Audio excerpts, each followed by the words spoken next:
Welcome back to Casual EDH. My name is Chris, and today I have to tell you that I've been lying to you all along. Um, I've said before that Commander is the only format that I play. And I only have decks for Commander, and I don't know anything about any other format. And that's a little bit of a lie. I actually do have a Modern deck. I've never played Modern, but I do have this deck because it was Standard legal during the Scars and Mirrodin block. For those of you who did not know, I used to play. I played for a while, then I stopped playing, and then I came back. I played on and off from basically Plane Shift to Zendikar. By I mean, I'm talking like I bought a starter deck and played against a couple people a couple times. Nothing very serious. Once we got to Zendikar, the original Zendikar block, about 2 weeks before World Wide came out, that's when I actually started really playing.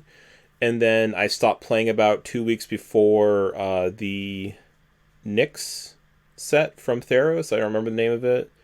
Uh, it has something to do with Nyx. I don't remember honestly. By the time we got to Theros, I was really played out because we had all these high power sets, and we went to Ravnica and Theros, and I'm like, man, they're making this game a lot less powerful now. I'm not that interested. And then but then I came back for War of the Spark, so I didn't play between part of Theros and then War of the Spark.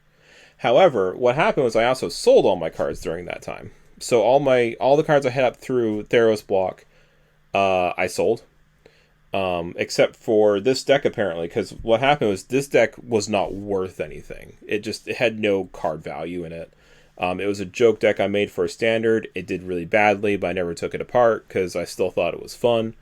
The cards were not even worth removing from the sleeves. So I just stuck in the back of the closet. Found it a year ago or so. But I'm bringing it out because it's very relevant now. So what you might be seeing on the screen now is a card called Urtet, Remains of Memnarch. And this deck is a Myr deck. So we're going to talk about this real quick. I'm thinking of making an Urtet deck. I'm just very excited about him.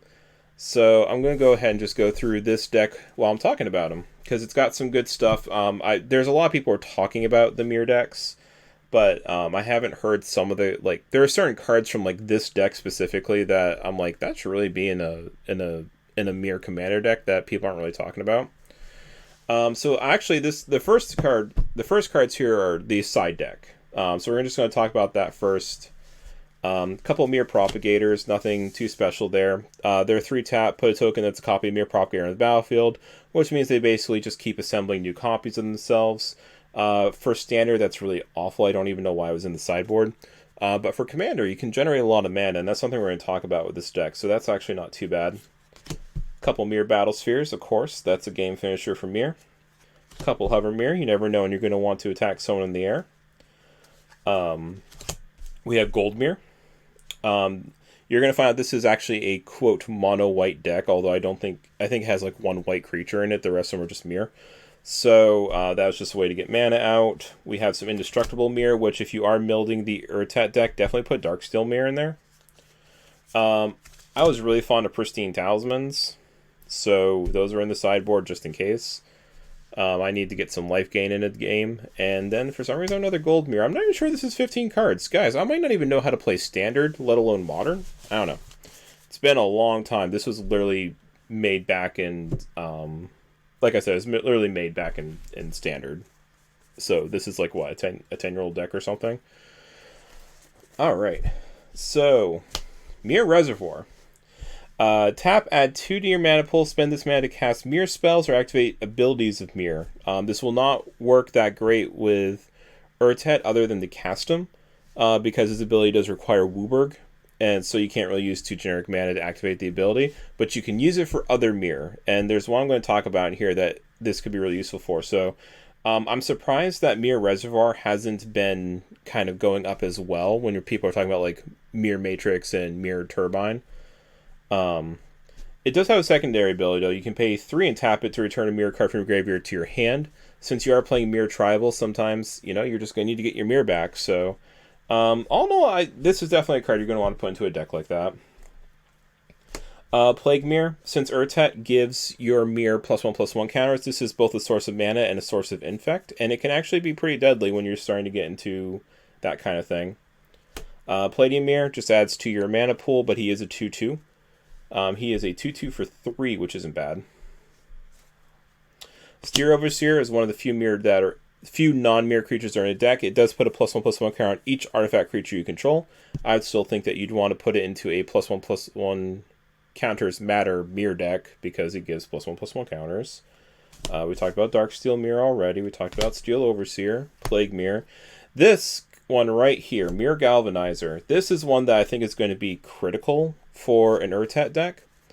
Other Myr get +1/+1, so he's a Myr Lord. But he also has one tap, untap each other Myr you control. So if you're Myr tapping for colors, you can tap them for colors, tap Urtet, give everything plus the +1/+1 counters, and then use this to untap them, and then do it again. And then when Urtet goes into combat and untaps all your Myr, you can tap him to get the +1/+1 counters again, and then untap him and the rest to then give them the +1/+1 counters again. And if you can give your creatures vigilance, which is not hard to do when you're playing 5 color, then you can also declare attacks before putting in those other +1/+1 counters from the combat step untapping. So you can literally use your Myrs to tap for mana, to give your Myrs +1/+1 counters, untap them, do it again, go to combat, declare attacks, and then after declare attacks, tap them for mana, give them +1/+1 counters, untap them, give them +1/+1 counters. And it's really done because of the Myr Galvanizer, to do it so many times. It's really strong. And the only thing you have to do is give your creatures vigilance, which there are definitely at least white enchantments that do that. So just a thing to keep in mind. I think Myr Galvanizer is going to be a very critical Myr in that kind of deck. So if you are looking to speculate on Myr and you think that Urtet is really going to be a thing, if you're the type of person who's already speculating on like Myr Turbine, look at Myr Galvanizer too. Tempered Steel. There is no reason not to give your artifact creatures +2/+2. Myr Battlesphere, you're definitely going to want to be putting in the deck. Shaman Myr gives them all your artifact creatures, or just all your artifact cards flash. This one has been very popular in non-Myr decks. Sorry. It's been popular in non-Myr decks. But, yeah, I mean, he is a Myr, so he gets all the Myr buffs. Can you imagine being swung out on by a 14/14 Shimmer Myr? That's kind of scary. Another one of those, another one of those, another one of those. Prototype Portal. So this one's kind of fun. Imprint. When Prototype Portal enters the battlefield, it may exile an artifact card from your hand. You may pay X and tap to put a token that's a copy of the exile card on the battlefield, where X is the converted mana cost of that card. So for this deck, it was just a way, additional way to get more cards onto the field and also as a mana dump. But for an Urtet deck, so one of the things you're probably going to be doing with Urtet is you're probably going to be playing effects like Doubling Season, right? Yeah, I expect a lot of people are going to have Doubling Season in the deck. Because, of course, you can put things like Hardened Scales in there and whatnot, Branching Evolution, things like that. But, Doubling Season is a really efficient way of just doubling the counters as opposed to giving like an additional one. And then with Prototype Portal, you also get to double the counters that it makes. So I think that since you're already going to be putting Doubling Season in most of these decks, Prototype Portal slides in very easily. The thing is, though, if you do not put Doubling Season in, then Prototype Portal kind of loses some usefulness. It's still pretty good, but any card you hear me flip but I don't put out, it's probably just a basic plains. We'll actually do that here. Another Tempered Steel.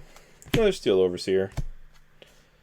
Another Myr Galvanizer. Another Myr Galvanizer. So this is a card that I looked up the price for, and I was actually shocked. Because it looks like some people are speculating on it already.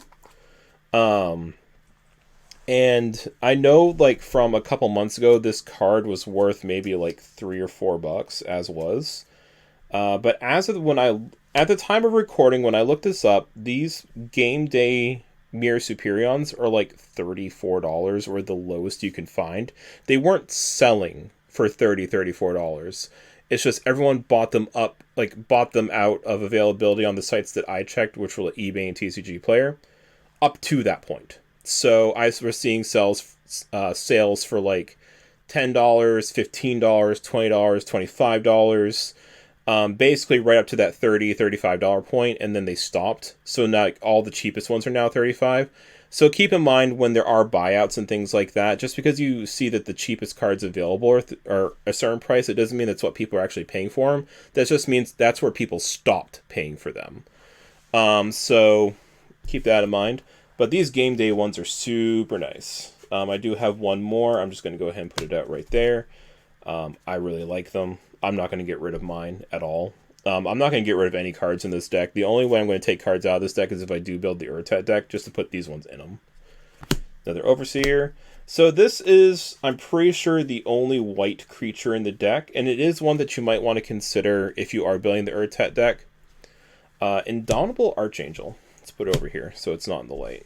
If you haven't watched my mail opening video, which I also do the channel updates, I am working on the lighting here to make the videos pop out more, but it still needs work. Indomitable Archangel, flying, metalcraft, artifacts you control have shroud as long as you control 3 or more artifacts. So a lot of times, I mean, obviously shroud is not as good as hexproof, because you want to be able to target your own stuff sometimes. But if we go back to like Myr Galvanizer, Myr Galvanizer just says untap each other mirror you control. It does not say untap target mirror or target mirrors you control. So at least some of the effects that you're going to be playing in the deck don't target. And being able to protect your creatures in general is good. Since it is going to be a 5-color deck, I would definitely recommend something like Asceticism, because that also protects from board wipes and gives all your creatures hexproof. But I think Indomitable Archangel is a pretty inexpensive option for this deck, since it is going to be basically just playing artifacts. Myr Turbine. This is one of the ones that everyone's been talking about lately. And I'll actually just flex and show off my foil one. Which, you know, like a week ago was worth $1, if that. And now today is worth, what, 40? I don't know. I don't even know. I don't even care. That price is temporary. It's not going to stay, so it doesn't matter. I'm not, like I said, I'm not going to sell it, so it doesn't matter. If I were going to sell it, I would care very much, by the way. 5 mana, has tap, put a 1/1 colors Myr artifact creature into the battlefield, or tap 5 untapped Myr you control, search your library for a Myr creature card, put it on the battlefield, and shuffle your library. So this is a great way to search for Myr from your deck, as well as create Myr. The tap effects are free, but it is 5 mana to cast this, but you can trick it in. And especially in 5 color, you have a lot of options in blue and red to trick artifacts in really cheaply.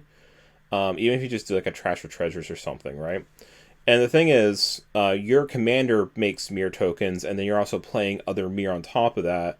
So when you're looking for a combo piece, like maybe, you know, Myr Galvanizer, you can get him out.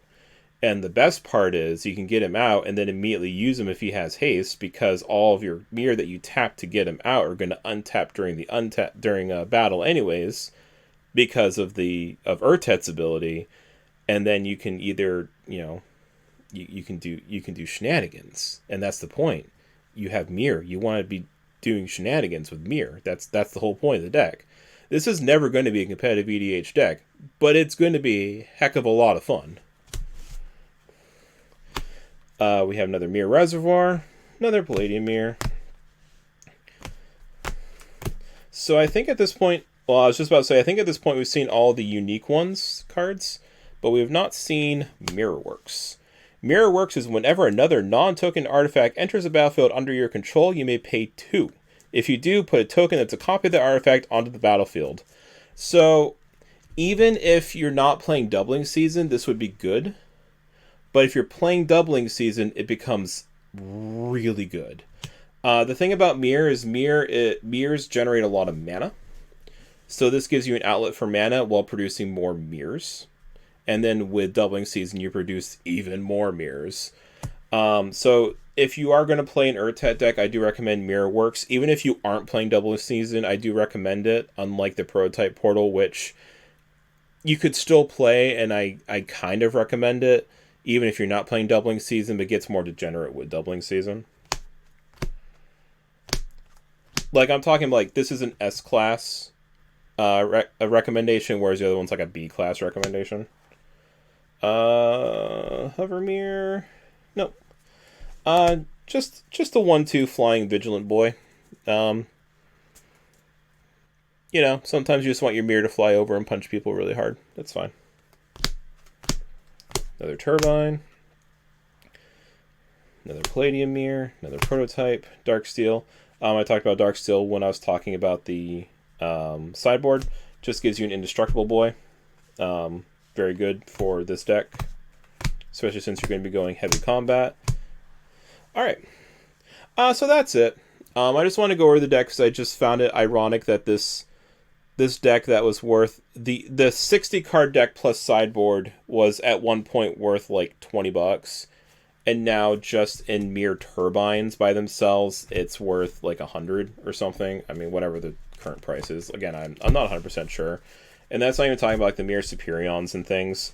I do expect that you're going to be seeing the price go up on like Myr Galvanizer, Myr Reservoir, things like that. So if you are looking to make an Urtet deck, definitely pick up cards now. Like, the sooner you get them, the better, before they get too expensive. If they have gotten too expensive, then don't buy them. These card prices are going to go back down, because the reason why a lot of them are going up as much as they are is because people just weren't selling them. Like I said, when I left Magic originally, I did not sell the cards in this deck because they weren't worth anything, so they just got put into my closet. Stores do that too. They just call it the bulk binder, and if people don't buy from the bulk binder, it sits there and sits there and sits there. So a lot of these cards, they have them available somewhere. It's just people have to go to, they have to look through their bulk binders, they have to go through their bulk boxes, they have to go to their storage unit, they have to go through their old collections, depending on whether they're a store or a person. And so they will become available as people feel like actually putting in the effort to do that. So there's a point right now where they're going to hit a cap, and then they're going to go back down. So the sooner you can get them before they start going up, the better. But once they are going up and they've hit like here, just stop buying them, wait like 3 or 4 months, and then buy them when they go back down. So yeah, I mean, that's it. I was just excited for this. Myr fun. So if you're still watching, thank you for listening to my rambling and me showing off my modern legal deck that will never get played. And will probably be dissected for an Urtet deck someday. Have a good one.